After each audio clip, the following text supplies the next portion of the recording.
My name is Cynthia Blonspoon from Snap News. I'm here to discuss the problems with the crime laboratories in the U.S. and was wondering if you would answer some questions. Yes, thank you for coming. We would love to answer any questions you have. So the National Academy of Science said they had found many problems with the crime labs in the U.S. Cynthia, would you please give us some of those problems? Yes, of course I would. There was one case in Oregon where a lawyer was arrested after the 2004 Madrid bombings on fingerprint identification, which turned out to be wrong. The committee said that this was just one high-profile example. Some other problems in the lab was that they were very overworked. There were very little certification programs for investigators and technicians, and the whole field suffered from a lack of oversight. Are you sure these facts are correct? Maybe this only applies to some of the crime labs in the U.S. What else did the committee say? They said that there were many forensic disciplines with fingerprint analysis, bite marks, and identifications of the gun were not investigated like classic science, and the way it should be. They did it in a different way, not the old-fashioned way. They said that the only exception was DNA analysis, because they studied it so extensively. Although some say it was not studied well enough. With all due respect to the committee, don't you think maybe the lab should start finding new ways of doing things and trying to find better ways than the way it is usually done? Yes, of course, but some forensic experts were upset that people weren't using the old ways of forensic science, but others did happen to embrace it. Now they work on refining software and studying human decision-making to improve forensic science. For those that don't understand, this is the ability to recognize and compare patterns. You know, most forensic research is to improve technology and techniques. These studies are what show up on the next CSI episodes. Also, DNA analysis came out of the biological sciences, and a lot of research has been done so that when the DNA expert testifies in court, they can explain that the forensic science is grounded science. Yes, what Dr. Brown just said proves that DNA analysis should be an exception to this proof, to those who said it wasn't.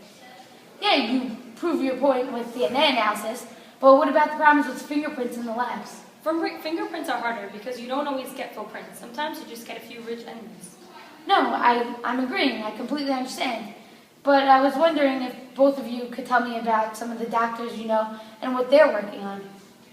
Well, Sarkar and Srihari is an expert in pattern recognition. He and his group did a lot of research to recognize handwritten addresses on envelopes, and he works to observe that random correspondence between two different prints. Yes, I see. He uses a small database to contain fingerprints from dozens of identical twins in order to help fix mathematical tools for comparison that would work with larger populations. Okay, so Dr. Black, do you know any doctors that have been working on new things? Yes, Dr. Pachaco has been researching screwdrivers. Although it has never been proven, he says that no two screwdrivers leave the same trace, meaning when someone is stabbed with a screwdriver, no two leave the same trace. He says it takes a long time to develop his research, but he says the data stays forever. But Rita says that screwdrivers are much easier to analyze than bite marks because there are so many teeth and a lot of different factors, including skin type. I also heard about Etil Deror. He made studies that show the identification for fingerprints. He found that in some cases, the same fingerprints can have two different conclusions. Okay, so in the end, although forensic science can't always be used in court and it's not always helpful, it does do a lot and bring a lot. A lot of work and research goes into these things. Even though it's good and we get results and the techniques can be improved and worked on.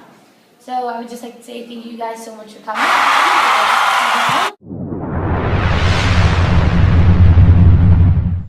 Hi, my name is Barbara Sheep, and I'm here with academic scientist Dr. Dupin and forensic scientist Dr. Ajwa. We are here to discuss their opinions and viewpoints on forensic science. Dr. Dupin, would you like to start us off and share with us what you believe forensic science is about and perceived to be? Hi, yes, I'd be more than glad. CSI makes me believe that forensics is an accurate guide to searching for the guilty while freeing the innocent. A strong high-tech system that is so precise and has the glamour of science. Yes, but what is the reality? Forensic science developed so largely, which is now not an academic science. The difference in perspective leads to misunderstanding and hatred. I see, but I don't necessarily agree. What is your opinion? I believe that forensic science looks at fingerprints, hair analysis, and file matching as a disturbing degree of sloppiness. They also have poor empirical basis for finding error rates. They do not take into account possible biasness of the investigator. Plus, they are also confused when they see new techniques. Any examples you can give us, please? DNA analysis of small samples and functional magnetic resonance image are only a few examples. Okay, now let's see what forensic scientist Dr. Adler has to say. Hi, how are you? I'd like to speak for all the forensic scientists out there. We are very resentful to the academics that speak badly, down, and also high-mindedly about what we study. The people who criticize and offer little in the way of support for forensics also anger us. And, by the way, we don't share any messages or information with the academic community. I see there seems to be a lot of tension between the forensic scientists and the academic scientists.